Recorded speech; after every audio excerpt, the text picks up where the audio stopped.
I know at your news conference you were critical of the Treasurer making the international comparisons, but why aren't they relevant if you look at what's gone on in the UK, a reduction of 20% for that quarter, the US almost double figures, France, Canada, all copped it, and 7% isn't as bad. Well, 7% is horrible, first point. But also the point that I was making was if you're one of the million Australians who've lost their job, or one of the 400,000 that is expected to lose their job between now and Christmas, then that comparison is meaningless to you. It's cold comfort. Whether we're doing better than Donald Trump's America or any of the other countries that Josh Frydenberg mentioned. 7% is the worst on record for a quarter. We are in the deepest, most damaging recession of our lifetimes. We've got 1 million unemployed, 400,000 expected to lengthen the unemployment queues. The point that we're making today is it is long past time for the government to have a plan for jobs. Well, they say they've got the JobMaker plan. We'll get to that in a moment. But it sounds like the government is going to bring forward income tax cuts as part of the recovery. Will Labor support those? Look, they've been hinting at that for some time, but I did catch the exchange you had with the Finance Minister earlier this afternoon. They've been sending up those smoke signals for some time. We've been saying really for months now that if the government comes forward with a plan on income taxes, then obviously we'll engage with that. We'll have an open mind to it. But even if they were to do that, that wouldn't be a comprehensive jobs plan. It wouldn't sort out energy, it wouldn't sort out training, it wouldn't sort out social housing and some of the other really important things that we think should go into a comprehensive plan for jobs. When it comes to the broader response here, the RBA has been the ones to do the heavy lifting really in terms of recovery over many years. There's no scope in terms of rates for that now. What should be the main lever the government pulls now in terms of prompting private investment? Well, first of all, on the Reserve Bank, I mean, even this week, yesterday in fact, the Reserve Bank came out and announced more support for the economy at the same time as the Morrison government's pulling support out of the economy by cutting JobKeeper, and that doesn't seem to us to make a lot of sense when unemployment is still rising. But there are many levers that the government can pull as part of a more comprehensive plan for jobs. When we're talking about business investment, another really bad business investment number today, by the way, but it's been weak for some time, even before COVID-19. And so clearly there are opportunities in the tax system, clearly there are opportunities to get the energy policy framework right. I spend a lot of time with business, as you know. They're always saying to me, if you get the energy policy framework right, that we can invest with a bit more confidence. That's a good thing because investment equals jobs. But what in the tax system could the government propose that you would agree with? Well, we've said for some time that there's a case to be made for a targeted tax incentive for business to get them investing again. We said that before COVID-19. Business investment was flatlining for some time last year and before that. And so we've said if they come to us with a proposal a bit like what we took to the last election, the Australian Investment Guarantee, or something maybe that looks like what the Business Council is proposing, we'll have an open mind to that. We think there is a case to try and incentivise more investment because, as I said, if we get investment flowing again, we can get the place growing again, and that means jobs. You've spoken about JobKeeper a lot, and again today, that the Finance Minister in that interview earlier, he said if you delay the adjustment, the weaning off of those supports, you could delay the recovery. What do you say to that? If you withdraw the support from the economy too soon, it will cruel the recovery before it even gathers pace. And in many ways, is the point that the Reserve Bank's been making carefully, a lot of the private economists have been making repeatedly, which is don't be in a rush to pull the support out of the economy before it's ready, especially when there's not a jobs plan to replace it. But you've said previously that there does need to be a tapering at some point. Yeah, but not while the economy is as weak as it is now. I mean, the Treasurer tried to pretend today that we'd called for what they're doing. That is entirely rubbish.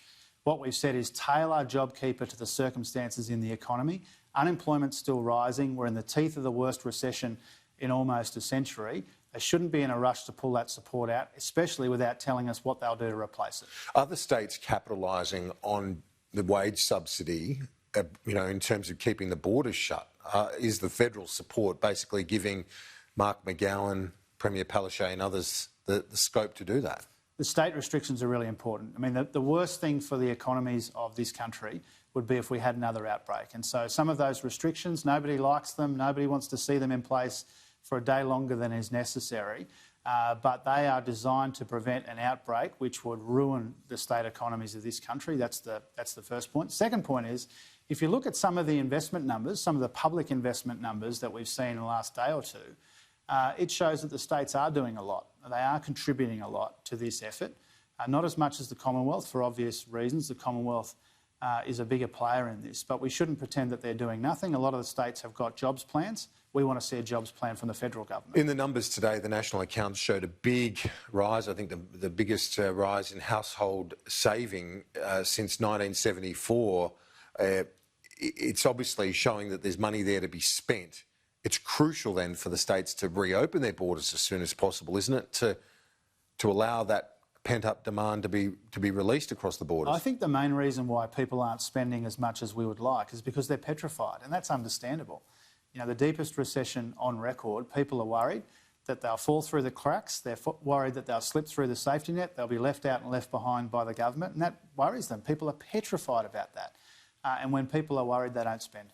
Do you accept, though, that the borders will also be important to reopen them as soon as possible to allow that the travel of not just people but freight and other things to make it what it should be, one nation? Well, as soon as it's responsible to do it, and you need to take all of the medical advice into account, you need to be conscious of the history, the last few months. You know, my home state of Queensland, Anastasia Palaszczuk got a lot of stick for the restrictions that she's put in place, but she's turned out to be right. She was resolute about it, strong about it, careful and cautious. That has prevented what could have been a catastrophic Victoria-style outbreak. So none of us want to see the restrictions on longer than they need to be. We want to see them lifted, but only when it's responsible to do that. Is that Palaszczuk stance motivated in some part by the election next month? No, it's motivated by the medical advice and the fact that the steps that she has taken, they're difficult steps, they're not easy decisions to make, but they have protected Queensland from some of the outbreaks that we've seen elsewhere, so far at least. And that's a good thing. That's good for business too, because business don't like the restrictions, obviously, but they would like less another outbreak like we've seen elsewhere. But some politics, of course, involved in it. I mean, it's polling off the charts. It's obviously very popular. It is very popular, but she's motivated by the medical advice and by the success that we've had to date. And things could change. We saw that in Victoria. But the success that Queensland has had to date in limiting the spread of this virus has been really important. And the Premier, Anastasia Palaszczuk, deserves some credit for that. Finally, we go back to what you spoke about, the lack of a jobs plan. The government talks about its job maker plan. It's got its infrastructure component, research, its skills and training, higher education, various arms to it. What do you want to see that's any different to what the government's proposing? Well, first of all, job maker is a slogan. It's not a plan. They don't have a comprehensive jobs plan.